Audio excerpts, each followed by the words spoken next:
must find out the main reason why there were so many writ petitions and petitions for special leave to appeal to the Supreme Court. That was so because in most of these cases we had made the decision of that tribunal final. Now, under the Constitution, the Supreme Court has got the right to grant special leave of appeal. That is naturally untouched. Similarly, the High Courts have got the right of the power to issue writs. Of course, I cannot say that it is all without justification. Probably many of those courts thought that in a matter where the aggrieved party had no remedy whatsoever, they should rather have the right to look into that matter. And it was from that point of view probably that we had so many appeals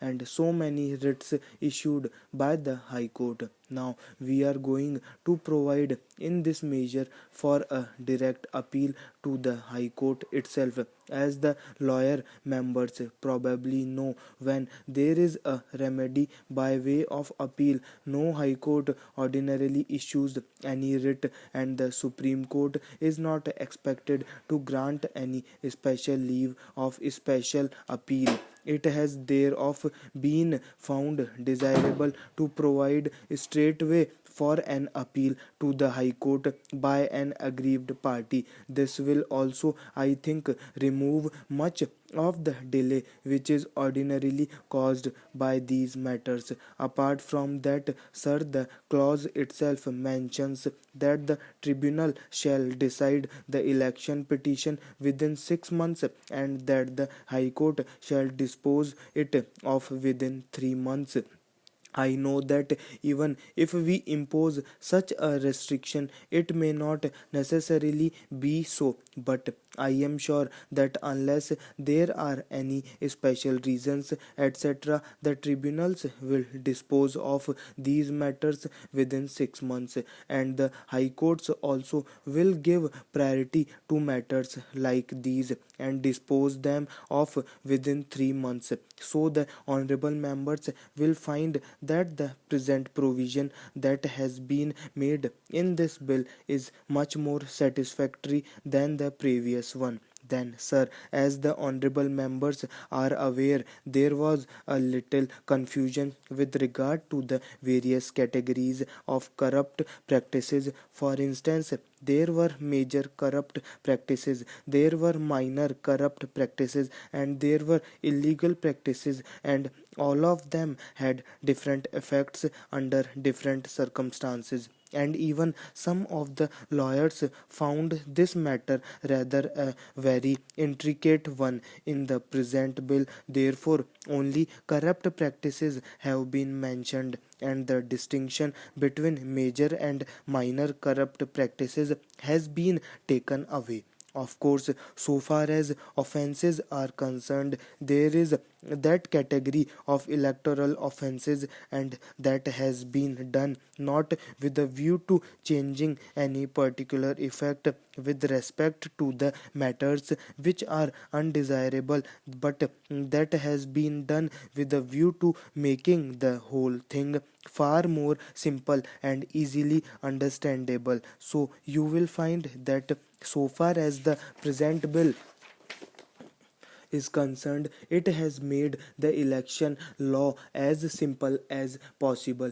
Probably there has been some difference of opinion in the other house, and there might be some difference of opinion in this house as well with regard to the clause relating to disqualification, and particularly with regard to the disqualification incurred by a person who has been sentenced to imprisonment for 2 years and more. The reason for that is that generally the offences for which a man is sentenced to 2 years are cognizable offences and offences of a more serious nature. It was therefore thought that in such case he should not be allowed to stand for 5 years more. But even then, as matters now stand that disqualification can be removed by the election commission in suitable cases. Now, as the honorable members are aware, the Election Commission is a special constitutional authority set up by us in order to ensure the free and fair elections which we want to have in the country. Therefore, it is not as if this power is given to some executive officer of the government. It is not correct to look at it from that point of view. As honorable members know, a man may be convicted or even sentenced to 2 years for offences which may not involve what is vaguely termed as moral turpitude.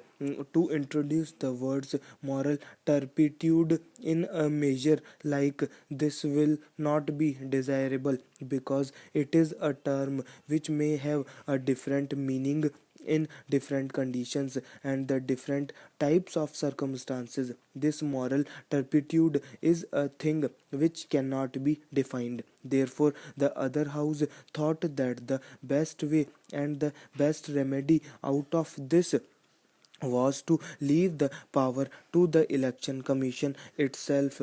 I believe there has been no complaint till now in any proper case that the election commission has ever hesitated to remove disqualification. If it could be done, I am sure that hereafter also there is no such danger so far as that independent authority is concerned. But to introduce the term moral turpitude in this measure, that very vaguely term has not been found. There are one or two other matters which were raised by previous speakers and which may be raised here also, and I will briefly refer to them. Some thought that we might make voting compulsory. It is a very difficult thing to do in a democracy like ours, which has just started functioning. We have adult franchise and 35 crores of people are involved. This is an impossible thing. You may compulsorily take a voter to the polling booth, but I do not know how you can compulsorily make him vote.